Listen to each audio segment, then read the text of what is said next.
बहुत स्वागत है जी सारे विद्यार्थियों के। सो कनेडा दे विच रातों रात रूल बदलते हैं, पर कुछ कोर्सिस ते कुछ प्रोफाइल अजिहे ने जिन्होंने रूल्स के बदलण का कोई फर्क नहीं पैंदा। भावें 1 नवंबर तो बाद कुछ रूल्स बदलने ने, पर वो किहड़े प्रोफाइल ने, किस तरह के कोर्सिस ने जिहड़े कनेडा दे विच सदा बहार ने और जिहदे नाल तुसीं पढ़ के सक्सैसफुली कंप्लीट करके PR वाले राह ते जा सकते हो।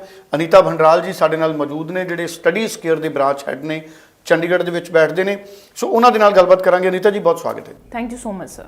थैंक यू जी। अनीता जी सदा बहार कोर्सिस या जिन्हों का कनेडा के हजे भी फ्यूचर है, किहड़े कोर्सिस ने और किस क्वालिफिकेशन वाले बच्चे ने जिहड़े वो कनेडा के हुण अपलाई करन ते बाकी तो ना ही करन? जी, तो इसमें मैं क्लैरिटी देना चाहूँगी और मैं स्ट्रीम के साथ क्लैरिटी देना चाहूँगी कि अगर आप आर्ट्स प्रोफाइल से है तो आपको कौन से कोर्स के लिए जाना चाहिए। तो हम स्टार्ट करते हैं कि अगर कोई स्टूडेंट 12th आर्ट्स उसने किया है तो आप टूरिज़्म एंड ट्रैवल के रिलेटेड प्रोग्राम या फिर हॉस्पिटैलिटी के रिलेटेड प्रोग्राम में जा सकते हैं। उसका भी मैं आपको लॉजिक बताऊंगी। Tourism and travel and hospitality ये दो फील्ड्स ऐसी हैं जहाँ पे जॉब्स की कंपैरेटिवली कमी नहीं है, जहाँ पे लोग जो हैं वो वर्कर्स चाहिए हैं। और कनेडियन गवर्नमेंट क्या, अगर मैं वर्ल्ड वाइड भी देखूँ तो कहीं ना कहीं हर किसी को चाहिए, बिकॉज आज के टाइम पे हॉस्पिटैलिटी के लिए बहुत जगह पे आप जाते हो। जैसे नाइग्रा में ही नाइग्रा फॉल्स अगर आप देखो तो that's known for the this thing, hospitality, hotels. So कहीं भी किसी भी प्रोविंस में आप जाओ तो ये चीज़ है, होटल इंडस्ट्री कभी बंद नहीं होगी, तो वर्कर्स की भी ज़रूरत है। उसी तरह से अगर मैं कोई स्टूडेंट है 12th उसने नॉन मेडिकल किया है, तो नॉन मेडिकल अगर किसी भी स्टूडेंट ने किया है तो उनकी जो प्रोग्राम की रिलेशन बनती है वो IT बनती है। लेकिन IT में भी इस टाइम पे बहुत सारी चीज़ें हैं जो कि नई से नई डे बाय डे चेंज हो रही हैं। तो इस टाइम पे अगर आप IT के रिलेटेड हो तो आप डिजिटल मीडिया के रिलेटेड प्रोग्राम्स ले सकते हैं, आर्टिफिशियल इंटेलिजेंस के रिलेटेड प्रोग्राम ले सकते हैं।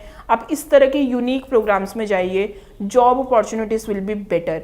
अगर आपने 12th मेडिकल किया है तो आप प्रोग्राम्स इस तरह से चूज़ कर सकते हैं जो कि रिलेटेड टू नर्सिंग है, क्योंकि नर्सिस की अगर मैं बात करूँ, आप ऑस्ट्रेलिया चले जाओ, कनाडा चले जाओ तो नर्सिस चाहिए हैं और ये फील्ड ऐसी है जो कि कभी भी ख़त्म नहीं होगी। हॉस्पिटल्स आर देयर, उनको वर्कर्स की रिक्वायरमेंट है।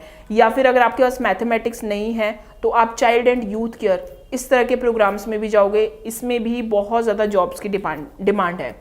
अगर आपने BBA किया है तो BBA करने के बाद आप प्रोग्राम्स इस तरह से ले सकते हो जैसे कि आपने international business, strategic leadership and communication, या फिर आप जो भी प्रोग्राम आप लेना चाहते हो वो स्पेशलाइजेशन के साथ लीजिए।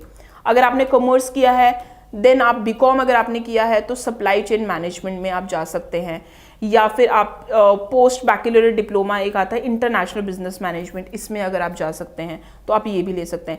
अगर आपने BSc नॉन मेडिकल किया है तो आप प्रोजेक्ट मैनेजमेंट प्रोग्राम भी ले सकते हैं। अभी एक हाल ही में एक सर्वे भी हुआ था तो जिसमें देखा गया था कि प्रोजेक्ट मैनेजमेंट नंबर 1 पे प्रोग्राम है जो कि हर कॉलेज में अवेलेबल है और वहाँ पे जॉब्स की जो रिक्वायरमेंट है वो भी ज़्यादा है। तो अब आपको अपनी प्रोफाइल देखनी पड़ेगी कि आप कौन सी प्रोफाइल से और कौन सा प्रोग्राम आपके रिलेटेड है। ये वाले ऐसे प्रोग्राम्स हैं जो कि कहीं ना कहीं बहुत सालों से स्टूडेंट्स जा रहे हैं, students are getting the job. और जॉब्स की एक्चुअली उन स्टूडेंट्स को प्रॉब्लम आई है जो कि बहुत ही जेनेरिक और जो कि ये सोच के गए कि कोर्स बहुत इजी होना चाहिए, उसमें ज़्यादा चैलेंजेस नहीं होने चाहिए। तो आज के टाइम पे अगर आप ये सोच के चल रहे हो तो इस तरह के कोर्सेज ना अप्लाई करें। कोर्सेज वही अप्लाई करें जहाँ पे कनेडियन गवर्नमेंट और पूरी कनेडियन गवर्नमेंट को रिक्वायरमेंट हो, और जिस सिटी में आप जा रहे हो उस सिटी का आप खुद R&D कीजिए। आपको कहीं ना कहीं खुद पता चल जाएगा कि जैसे अगर आपने एक सिटी चूज़ करी है जो कि एक टेक्निकल हब है, तो अगर टेक्निकल हब में आप जा रहे हो तो आप IT के रिलेटेड कोर्सेज में जाइए, टेक्नोलॉजी के रिलेटेड कोर्सेज में जाइए। या फिर कोई सिटी आपने चूज़ करी है जो कि टूरिज़्म के लिए बहुत अच्छे से जानी जाती है, तो अगर आप टूरिज़्म के रिलेटेड अगर आपने किया है तो प्रोग्राम ही आप ऐसा लीजिए सो दैट उस प्रोविंस और उस सिटी में रहते हुए आपको जॉब तो मिले। तो इस तरह के आप प्रोग्राम्स चूज़ कीजिए। बाकी अगर आपको कोई भी कंफ्यूजन है then again you can call us, because अभी जो इनटेक है जनवरी इनटेक ओपन है, मई इनटेक ओपन है एंड आगे सितंबर इनटेक में भी काफ़ी यूनिवर्सिटीज़ हैं जिनके पास प्रोग्राम्स ओपन है। जी चलिए, थैंक यू सो मच। सो बहुत महत्वपूर्ण जानकारी ਸਾਡੇ ਨਾਲ ਸਾਂਝੀ ਕੀਤੀ ਹੈ ਅਨੀਤਾ ਜੀ ਨੇ। ਸਕਰੀਨ ਤੇ ਨੰਬਰ ਹੈ, ਸਾਰੇ ਵਿਦਿਆਰਥੀ ਇਸ ਨੰਬਰ ਤੇ ਟੈਲੀਫੋਨ ਕਰਕੇ ਜ਼ਰੂਰ ਸਲਾਹ ਮਸ਼ਵਰਾ ਕਰ ਸਕਦੇ ਨੇ। Thank you so much. Thank you so much.